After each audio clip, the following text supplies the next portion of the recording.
don't know, but it seemed like it happened so fast.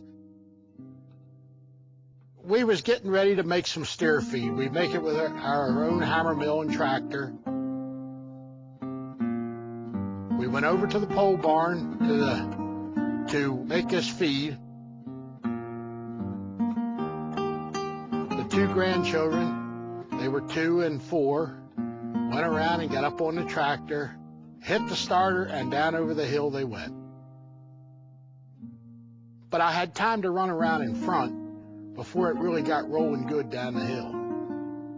And it dragged me about halfway maybe down, but then I ran down, and the oldest grandson, he was laying there conscious, and the young one was unconscious, but he was laying in these multiflora roses with real sharp thorns, and I know you're not supposed to move anyone that's in trauma like that, but I couldn't do it. My grandson, I had to pick him up. And I picked him up, he was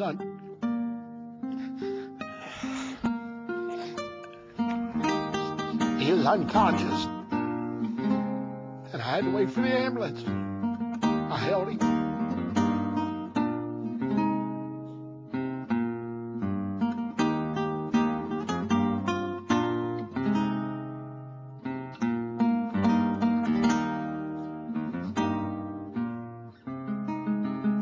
My name's Kevin Schoaf. I'm a paramedic. I work for the medic unit at York Hospital.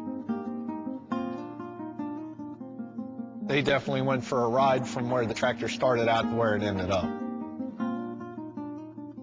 Essentially, between myself and my partner, we just picked a patient and went to him and started working on him.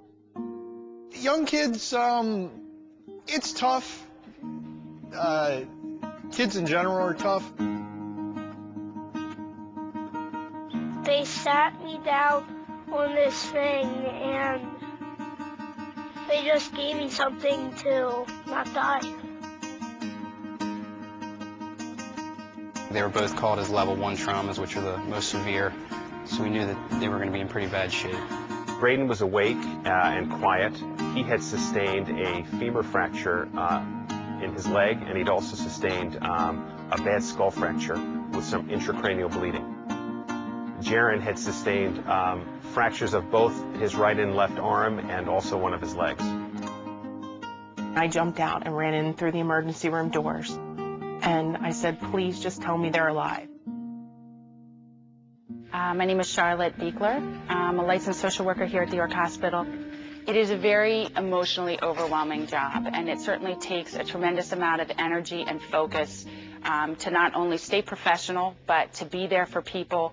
I always tell patients and their families, when you're not here, we're taking great care of them. We're taking care of them like they would be one of our own. At that time, our neurosurgeons had determined that Braden needed to go up to the operating room to have the bone fragments that were depressed in the skull fracture removed. He said that they were about halfway through the procedure, that Braden had lost quite a bit of blood. They'd had to do blood transfusions with him. They did determine that his brain was torn, so there was tissue of his brain torn, and they were repairing the artery. He would be in touch as soon as possible. Oh, I just prayed they'd be okay. At the hospital, the worst moment was not knowing. Not knowing if we were going to make it out and our children would be able to live a normal life. Not knowing if they would be able to grow up or if we were going to be planning funerals as opposed to a college education. That was the worst moment. The best moment was taking them home. The best part for me was the popsicles. I always used to eat almost every hour a popsicle. Oh, they were there 5 or 6 days or more. I think they both went home on the same day, which was nice for them and the family. So we finally got coordinated where we got PT to come into the house for them so they were able to all go home and be at one place. So that's the important part of being on pediatrics, that we stay family-centered care, that we treat the whole family instead of just the patient.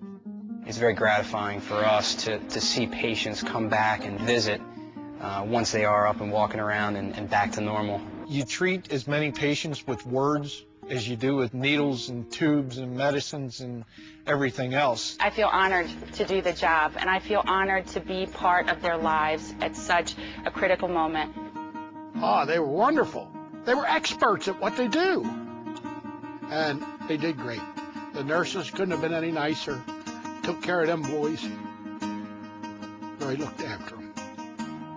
And the boys can go in there today and they all know them. And they come to them and the boys go to them, and they admire everyone in that hospital. So do I. So do I. Lights will guide